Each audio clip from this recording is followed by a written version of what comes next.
Lundi a lieu à Jérusalem un événement grandiose, historique.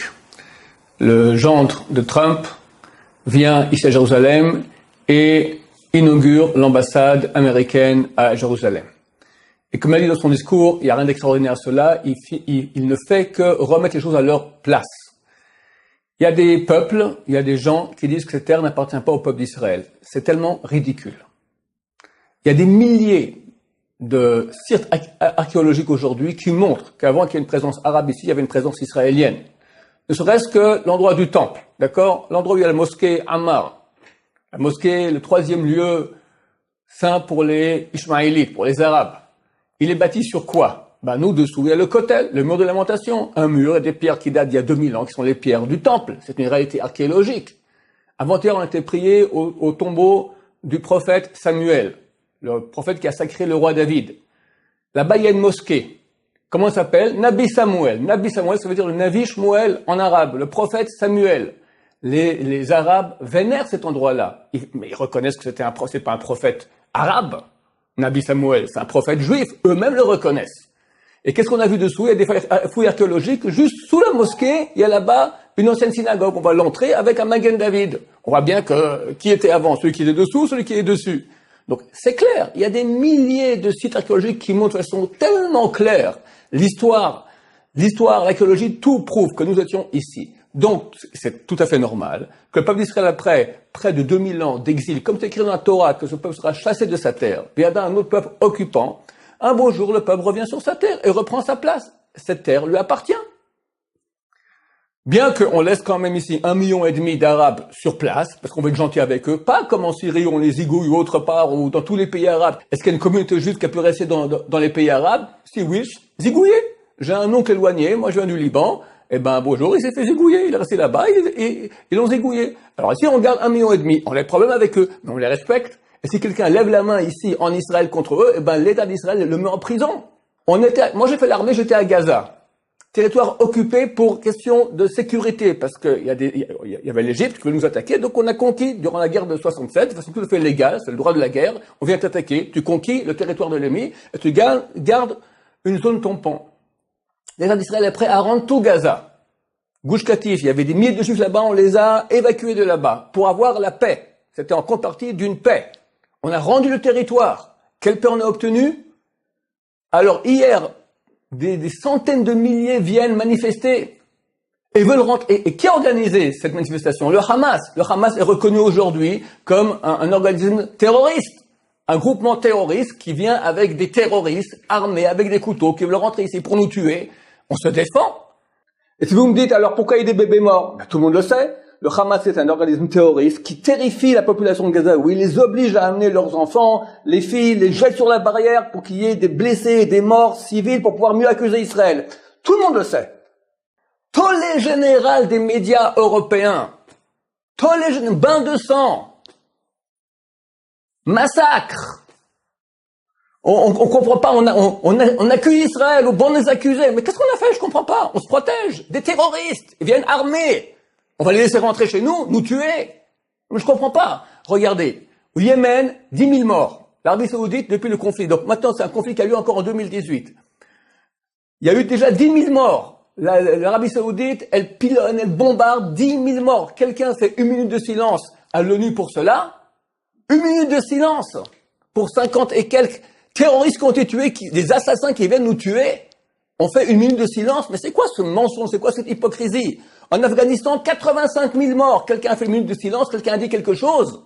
En Afrique, le Boko Haram, 51 000 morts. En Birmanie, 7 000. Au Kurdistan, la Turquie, maintenant, Erdogan se fout, 45 000 morts. Quelqu'un discute? Menteur, hypocrite, haïsseur d'Israël et avide d'argent. Parce qu'évidemment, Trump, courageux, qui comprend très bien que l'Iran est la source de tout le mal dans le monde aujourd'hui, c'est lui qui finance le Hamas, c'est lui qui finance la terreur dans le monde entier. C'est lui, comme on l'a vu maintenant de façon éclatante, le monde s'est approuvé, ils sont en train de construire une bombe atomique, ils la fabriquent, ils ont dit non, on fait rien, ils la font. Alors, ça vous est complètement égal. Qu'il envoie un beau jour une bombe atomique, comme a dit Ahmadinejad à l'époque, la mission numéro 1 de la révolution islamique iranienne, l'anéantissement d'Israël. Ils y travaillent. Et ils y travaillent. Simplement quoi? Il y a des intérêts économiques. Total, Peugeot, Airbus, Renault. On a mis beaucoup d'argent en Iran.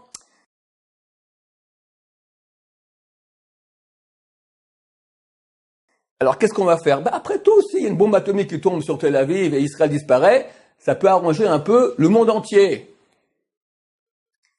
Il y a moins de 80 ans, l'Allemagne, qu'est-ce qu'elle a fait? 6 millions de juifs.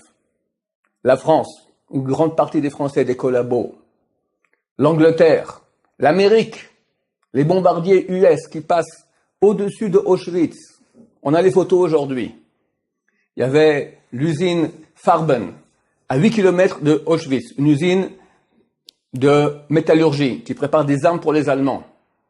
Les bombardiers ont moyen de reconnaissance, ils voient la fumée qui sort des crématoires. Ils savent qu'à une certaine vitesse, une certaine hauteur, s'ils lâchent les bombes au-dessus de Auschwitz, avec la force cinétique, elles tombent exactement sur l'usine métallurgique. Et des photos, comme on voit le bombardier, avec les bombes en train de tomber du bombardier, et dessous on voit à l'arrière-plan Auschwitz.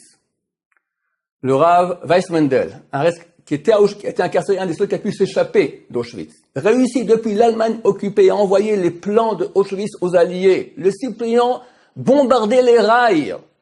Vous bombardez les rails, vous retardez au moins 1 ou 2 semaines maintenant, tous les jours à Auschwitz, dans les bons jours de Auschwitz, entre guillemets, on tuait 17 000 juifs. On peut sauver 100 000 personnes. Rien. Vous avez rien fait. Moi, je viens de Suisse. 100 000 réfugiés qui ont traversé la frontière par les Alpes, en rentrant comme ça par les forêts, attrapés par les douaniers suisses, remis dans les mains de la Gestapo.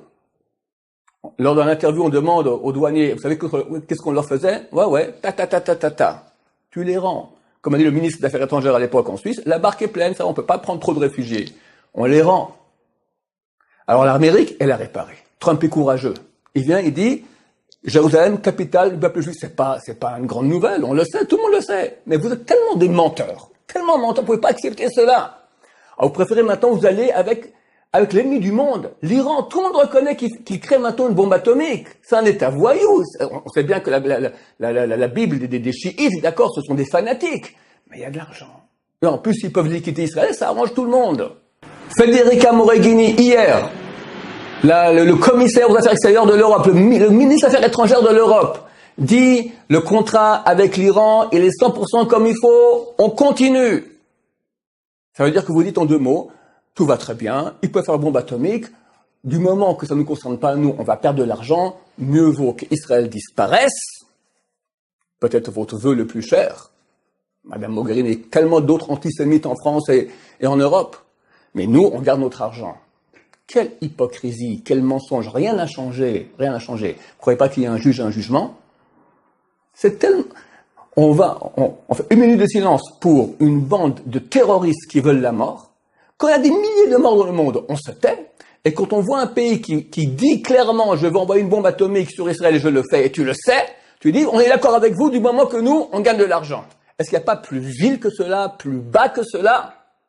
Quelle hypocrisie, quel mensonge. Et il y a un juge, messieurs les antisémites, et il y a un jugement. Que dit le roi David? Il y a déjà presque 3000 ans dans les psaumes du roi David. Ô Dieu, vous pouvez le consulter, psaume 83, et je recommande à tous les juifs et tous ceux qui nous aiment parmi les nations d'aussi dire ce psaume 83. Ô Dieu, n'arrête plus ton action, ne garde pas le silence, ne reste pas en repos, ô Tout-Puissant. Car voilà tes ennemis qui s'agitent en tumulte et tes adversaires qui lèvent la tête, tes adversaires de Dieu. D'où vient l'antisémitisme basique, irrationnel, cette haine du juif? D'où ça vient? C'est tellement présent en Europe. D'où ça vient? Ce sont des gens qui sont dans le mal. Et le mal, comme ça explique le grand kabbaliste, le Rachem Akadosh, ils ont la haine du bien, ils ont la haine de Dieu. Ils ont la haine de Dieu, les ennemis de Dieu. Comment est-ce qu'on reconnaît un ennemi de Dieu? La suite. Car voilà tes ennemis, donc tes ennemis, qui s'agitent en tumulte et tes adversaires qui lèvent la tête contre ton peuple, ils ourdissent des complots, ils se concertent contre ceux que tu protèges. Ceux qui ont la haine d'Israël ont la haine de Dieu. Ceux qui ont la haine de Dieu ont la haine d'Israël. Qu'est-ce qu'ils font? Ils disent, allons, rayons-les du nombre des nations, que le nom d'Israël ne soit plus mentionné. Le rêve de tellement de monde, de tellement de médias aujourd'hui en France. Car d'un commun accord, ils prennent des résolutions contre toi et ils font un pacte. Résolution, combien de résolutions de l'ONU? C'est inimaginable, il n'y a aucun pays au monde contre lequel on fait autant de résolutions qu'Israël, qui ne se bat que pour survivre. C'est son territoire. C'est une population qui a souffert pendant 2000 ans par vous. On a subi une Shoah par vous. Et maintenant on revient, on veut un peu de sécurité. Et quand des assassins viennent nous tuer, vous hurlez parce qu'on vous prend un peu d'argent. Pas nous. Parce que des assassins qui font une bombe atomique, maintenant on vous prouve qu'ils font une bombe atomique et vous dites non, on veut continuer avec eux. Changez pas. Les tentes de Édom, c'est que les tentes de Édom, c'est l'Europe, l'Occident. Les Ishmaélites, les Arabes. Le roi David parle de vous d'il y a 3000 ans. Moabites et Hagrites, etc. La fin de ce Téhilim. Couvre leur visage de honte pour qu'ils recherchent ton nom, ô Éternel. Qu'ils soient confondus, terrifiés à jamais, saisis de honte et perdus. Qu'ils reconnaissent ainsi que toi seul, un nom l'Éternel, que tu es le Maître suprême de toute la terre. Nous ne savons pas vers quoi nous allons, mais nous, dans notre foi juive, nous savons qu'il y a un programme. Il y a un exil du peuple, il y a un retour sur sa terre, il y a une opposition des Arabes contre ce retour d'Israël, il y a une aide des peuples qui ont la haine de Dieu du peuple, qui va aider les Arabes, mais à la fin, Dieu se dévoile et les ennemis vont être couverts de honte, ratatinés. Faites chouva. Comprenez que vous êtes des menteurs, comprenez qu'on peut pas mettre en danger la vie de millions de personnes pour un peu d'argent. Soyez honnêtes, soyez droits. Le Talmud dit que le mensonge ne peut pas durer éternellement. Un jour, il s'arrêtera. La vérité éclatera. Ce moment est très proche. Réveillez-vous.